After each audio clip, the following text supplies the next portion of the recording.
माणसात लपलेल्या राक्षसाचा चेहरा आज पुन्हा एकदा समोर आलाय।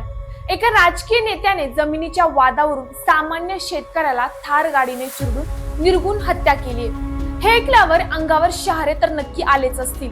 ही घटना कोणत्या बाहेरच्या देशात घडली नाहीये, तर ही घटना घडली आपल्या भारतातील मध्य प्रदेशच्या गुना जिल्ह्यामध्ये।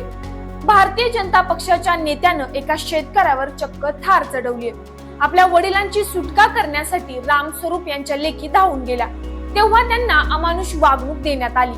महेंद्र नागरनं त्यांचे कपडे फाडले, दहशत निर्माण करण्यासाठी हवेत गोळीबार देखील करण्यात आला।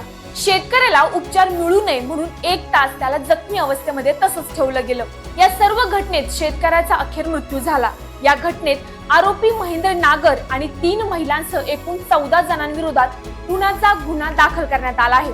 आज भारताला आपण कृषी प्रधान देश म्हणतो, परंतु आज खरंच प्रश्न पडतोय की हे कितपत खरे आहे।